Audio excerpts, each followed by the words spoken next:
সুপ্রিয় দর্শক শ্রোতা, আসসালামু আলাইকুম। আমি মোহাম্মদ রাজু। আজ চলে এসেছি, দেখতে পাচ্ছেন, পাবনা জেলার ধানোয়াঘাটা গ্রামে। দেখতে পাচ্ছেন এখানে হচ্ছে চিকনাই নদী। এই নদীতে দেখতে পাচ্ছেন নদীটা কিন্তু একবারে চৈত মাসে কিন্তু শুকায় যায়। যে পাশে একটা ব্রিজ আছে, ওই পাশে একটা ব্রিজ আছে, আর একটা ব্রিজ আছে ওই কোনায়, ওটা হলো চাটমোহর। বিভিন্ন জায়গায় যায়, ওগুলো গাড়ি, বড় গাড়ি চলে। আর এগুলো হচ্ছে ছোট মোটরসাইকেল বা এমনি হাঁটা চলাফেরা করে এই লোকজন যাতায়াত করে। আগে ওই ব্রিজটা ছিল না, এখন ওই ব্রিজটা হওয়ার কারণে বড় গাড়ি ঘোড়া যাইতে পারে। মানুষ বিভিন্ন জায়গা থেকে গাড়ি ঘোড়া নিয়ে চাটমোহর ভাঙ্গরা ওই দিক যাইতে পারে। আর দেখেন, এরা আসলে নদীটা কিন্তু একদম শুকায় গেছে, পানি একদম নাই, একদম শুকায় গেছে। দেখতে পাচ্ছেন এটা হলো পাবনা জেলা হচ্ছে চিকনাই নদী বলে। এই নদীটা হলো চিকনাই নদী। আসলে বর্ষার দিনে কিন্তু পানি এই ইটে উঠে যায়, এই যে দেখতে পাচ্ছেন এই মাঠে উঠে যায়। আর এই যে একদম চৈত মাসে একদম শুকায় যায়। এখন কিন্তু আপনি দেখেন একদম এনতে কিন্তু হাইটে যাওয়া যাবে, এমন সিস্টেম হয়েছে, এনতে হাইটে যাওয়া যাবে। আসলে কি বলবো, আমাদের এটা গ্রামের বাজার, এটা হচ্ছে সরোজগঞ্জ বাজার বলে। আর এই পাশে বলে হলো ধানোয়াঘাটা বাজার।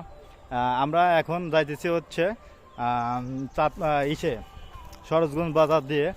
আমরা এখন যাব হচ্ছে কোথায় যাব যেন, সরোজগঞ্জ বাজারে। এটা হচ্ছে আমার হচ্ছে বড় ভাই শালা। তোমার নাম জানি কি? আকাশ। আকাশ। আকাশ বাতাসে বাতাসে ওরো নাকি?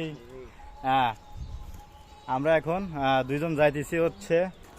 এখন কোথায় যাইতেছি? বড় ভাই শালির বাড়ি যাইতেছি না? তোমার বোনের বাড়ি যাইতেছি। আচ্ছা, এখন আমরা ওর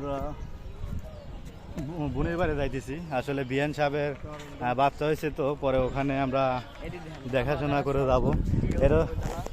এটা হচ্ছে ধানোয়াঘাটা সরোজগঞ্জের যে এখানে আসলে হাট লাগে। দেখেন এখানে কিন্তু এখন ঈদের পরের দিন, আজকে হচ্ছে হাট নাই। এটা লাগে হচ্ছে এই জায়গায় হাট বসে। বিভিন্ন ধরনের মানে ফসলিতে পাওয়া যায়, ধান, পাট, গম, তারপরে খেসারি, তারপরে মুসুরি, বিভিন্ন ধরনের ফসলিতে এখানে জিনিসপাতি পাওয়া যায়। আর এটা হচ্ছে হাই স্কুল, এটা সরোজগঞ্জ টি উচ্চ বিদ্যালয় না, এটা বলে উচ্চ বিদ্যালয়। আচ্ছা, এখানে এই যে বট গাছটা আছে, এই বট গাছটা বহুত পুরানো। আর এই যে বট গাছটা বহুত পুরানো। আমরা আগে ছোটোবেলায়, এই যে আমার মনে আছে, আমাদের বাড়িতে যে সময় যাইতাম এই জায়গা থেকে নৌকায় করে, আমরা যে সময় বর্ষার সময় পানি, আগে তো গাড়ি ঘোড়া কম ছিল, মানুষ কম উঠতো গাড়ি ঘোড়ায়, আগে বিশেষ করে নৌকায় করে আমরা এই জায়গা থেকে একবারে বিভিন্ন জায়গায় মৌসুমুরি বিভিন্ন জায়গায় যাইতাম। আগে মনে করেন যে গাড়ি ঘোড়া ভাঙা রাস্তা ছিল বা রাস্তাঘাট ভালো ছিল না, পানি বেশি হইতো, এই কারণে কিন্তু আমরা করতে পারতাম না, মানে গাড়ি ঘোড়ায় যেতে পারতাম না, বেশিরভাগই যাওয়া লাগতো নৌকায়। এখন আসলে সেই নৌকার দিন নাই, কি বলবো। এই যে গরু কাইটে এখানেই থুয়ে দিছে সব কিছু। আসলে আপনারা সরোজগঞ্জ বাজারটা দেখাইলাম, যারা পাবনার জেলার মানুষ আছে অনেকেই এই জায়গাটা চেনেন। এটা হলো বটতলা, যে সরোজগঞ্জ বাজারে যে হাই স্কুল মাঠ প্রাঙ্গণ আছে, মাঠের এটা হচ্ছে সেই মাঠ।